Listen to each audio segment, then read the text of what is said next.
Hello viewers, আপনারা যারা ফ্রিল্যান্সিংয়ের Photoshop থেকে ব্যাকগ্রাউন্ড রিমুভের কাজ করেন তাদের জন্য আজকের এই ভিডিওটি। তো আমি দেখাবো কিভাবে ব্যাকগ্রাউন্ড রিমুভ করতে হয়। তো সর্বপ্রথম আপনি এই পিকচারটি ওপেন করে নেবেন। এরপর যেটা করতে হবে আপনাকে এই গ্রুপ টুল দিয়ে যতটুকু আপনি রিমুভ করবেন বডিটি ততটুকু সিলেক্ট করে নিয়ে ইন্টার দিবেন। আমরা যেটুকু রিমুভ করবো এই পিছনে যে মোবাইল আইকনগুলো আছে বিভিন্ন ধরনের এগুলো রিমুভ করব। তো রিমুভ করার জন্য এটি তিন ধরনের এখান থেকে পাবেন। লুসার টুল এই তিনটা দিয়ে করা যায়, এ পাশে পেন টুল দিয়েও করা যায়। তো আমি সর্বপ্রথম পেন টুল দিয়ে আপনাদের দেখাবো। তো পেন টুলে ক্লিক দিতে হবে, আর এখানে যেখান থেকে ক্লিক করবেন এখানে একটি ক্লিক দেওয়ার পর এখানে যাবেন, লেয়ারে যাবেন। লেয়ার যদি এখানে না পান তাহলে আপনি উইন্ডোজে যাবেন, যে এই যে লেয়ারটা অন করে দিবেন। ক্লিক তুলে দিলে কিন্তু লেয়ার এখান থেকে চলে যাবে, আর যদি এখান থেকে চলে যায় তাহলে এখানে ক্লিক দিলে চলে আসবে। তো আশা করি আপনারা বুঝতে পেরেছেন।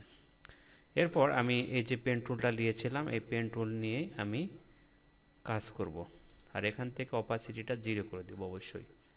আর আমি কাজ করার সময় একটু জুম করে নেব, আর এগুলো নিখুঁতভাবে একদম এইভাবে যেন বাইরে না যায়। যদি বাই চান্স বাইরে ক্লিক পড়ে তাহলে এখান থেকে হিস্টোরি থেকে ক্লিক দিবেন, আবার চলে আসবে। আবার মনে রাখবেন এখানে যেন ক্লিকটি পড়ে আবার।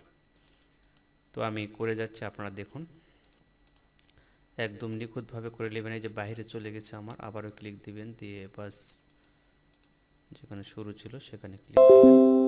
তো এটা একটা ইজি কাজ, যারা করতে পারে তাদের জন্য খুব ইজি। তো আমি জাস্ট আপনাদের দেখানোর জন্য, আমার সময় খুবই কম, তো আমি দ্রুত গতিতে করছি। এটা ব্যয়ের জন্য না, জাস্ট আমি ভিডিও তৈরি করার জন্য আপনাদের দেখাইতেছি।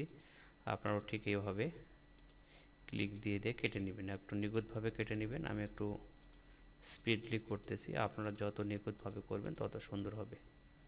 তো বুঝতেই পারছেন, এটা যত জুম করবেন তত নিখুঁতভাবে কাটতে পারবেন। যেহেতু হাতে আমার সময় কম, তো আমি তার জন্য খুব স্পিডে কাজ করতেছি। জাস্ট এভাবে ক্লিক করে নেবেন। তো এটা সবসময় স্মরণ রাখবেন, যেখানে শুরু সেখানে কিন্তু শেষ। তো আমি টান দিয়ে এখানে ক্লিক দিলাম, দেওয়ার পর এই যে সিলেক্ট হয়ে আছে দেখুন, এই চারিধার দিয়ে সিলেক্ট হয়েছে এই যে রেখার মতো। এখন কন্ট্রোল, কিবোর্ডের কন্ট্রোল ধরে ইন্টার ক্লিক দেব, দিলে এটা সিলেক্ট হয়ে যাবে। তারপরে যে মুভ টুলে ক্লিক দিয়ে এর উপরে ব্যাকগ্রাউন্ড, এই যে ছবিটি উঠে গেছে। আমি কিবোর্ড থেকে কন্ট্রোল এক্স চাপলাম, চাপার পর এই যে নিচের যে কোশ্চেন উপর কাটা না নিচ কাটা কোশ্চেনটা কেটে দিলাম। দেওয়ার পর এখান থেকে ফাইল নিব, নিউ ফাইল নেওয়ার পর এই যে ট্রান্সফার মোডে নিব, আর আমার যতটুকু ছবি আছে অত বড় এই পেজটা চলে আসছে, এই যে ব্যাকগ্রাউন্ড রিমুভ। ঠিক আছে, এরপর এটার কাজ কি, এখানে জাস্ট সেভ দিয়ে দেবো, সেভ আস মোড়ে দিয়ে পিএইচডি মোড়ে দেবো। এখানে পিএইচডি প্রথম কাটার দিয়ে বাস এখানে নাম লিখে সেভ করে দেবো। আপনি কোথায় রাখবেন, ডেস্কটপে। জাস্ট সেভ হয়ে গেলো। এখন যদি আপনি